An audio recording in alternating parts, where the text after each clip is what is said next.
Les livres d'Apocalypse, qui était casse-tête et qui est toujours casse-tête aux théologiens.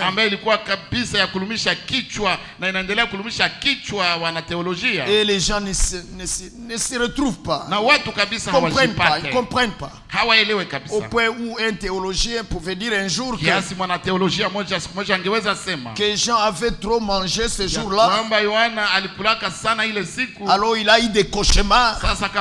Non, ce n'était pas des cauchemars. Car le témoignage des gens est clair. Il dit que j'étais à Patmos à cause de la parole de Dieu. Et je suis plongé en esprit au jour du Seigneur. Et je vis. C'était des visions de l'Éternel. Ce n'était pas des cauchemars. Voyez ces théologiens. De mon cœur. Des gens qui ne connaissent ni Dieu ni sa parole. Mais gloire soit rendue à Dieu qui, au temps de la fin, a envoyé un prophète pour nous faire accéder à la partie prophétique de la parole de Dieu. Oui, oui, bien aimé frère. Et ainsi les mystères ont été révélés. Comme cela avait été promis dans Daniel 12. Depuis le 8e verset. Alors que Daniel lui aussi venait de voir des choses mystérieuses. Et il a voulu les comprendre. Mais on lui a dit qu'il se repose en paix. Parce que ces choses seront révélées au temps de la fin. Et quand ça sera révélé, la connaissance va augmenter. Et les gens vont être purifiés, vont être blanchis, vont être affinés. Alléluia. Ils vont être préparés lorsque ces choses seront révélées. Et nous les remercions de ce que nous sommes de ceux-là qui bénéficient de cette promesse. Cette promesse de Daniel 12, le verset 10. Loué soit le Seigneur et que la louange et la gloire lui reviennent éternellement. Lui qui nous a choisis nous aussi pour que nous participions à ces choses. Ces choses glorieuses. Amen, amen. Vous êtes bien heureux mes frères. Nous sommes bien heureux nous tous. Comme le Seigneur l'a dit dans Matthieu au chapitre 13. Je crois que c'est le verset 16. Le Seigneur a dit ceci à propos de ses disciples. Il avait dit ceci, chapitre 13 de Matthieu. Oui frère, oui soeur. Verset 16 il a dit.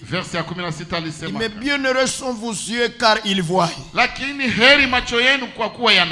Et vos oreilles car elles les entendent.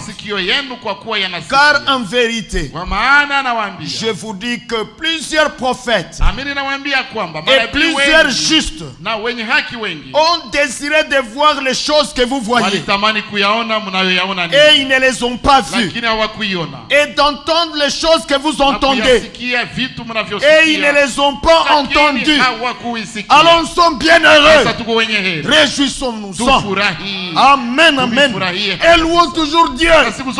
C'est ce qui nous a rendu participants. Oui, participants. Comme c'est écrit ici dans Colossiens. Il nous a rendu participants.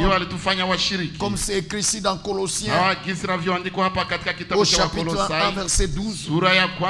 Dieu nous a rendu participants. Oui, oui, de l'héritage de Dieu. Lisons au nom de Jésus-Christ.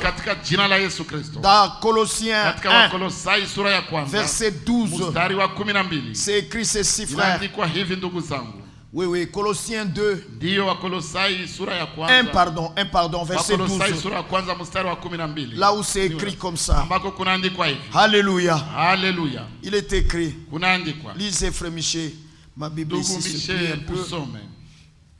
Colossiens chapitre 1. Mukimshukuru Baba qui vous a rendu capable d'avoir part à l'héritage de Amen, amen, amen. Aliyewastahilisha kupokea sehemu ya urithi wa watakatifu katika nuru. Amen. Merci frère. Asante ndugu. Que Dieu soit loué. Mungu asifiwe. Donc nous devons toujours rendre action de grâce à Dieu tunapasha shukuru Mungu qui nous a rendu participants. Aliyetufanya kuwa washiriki. Participants de l'héritage de saints. Ya urithi ya watakatifu. Dans la lumière. Katika nuru. La lumière de la parole de Dieu. Ya neno la Mungu. La lumière de la révélation de la parole de Dieu. Ya neno la Mungu. Et ainsi nous marchons dans la lumière. Na hivyo basi tunatembea katika nuru. Ainsi nous ne pouvons pas brancher. Na hivyo basi hatuwezi kushikwa. Car nous connaissons le chemin. Kwa sababu tunajua njia. Nous voyons où nous passons. Tunaona kwenye tunapita. Nous voyons où nous mettons le pied. Tunaona kwenye tunatia mguu wetu. Nous voyons clairement les choses. Tunaona waziwazi vitu. Car la parole prophétique kwa sababu neno la unabii nous a été apportée. ili tuletewa.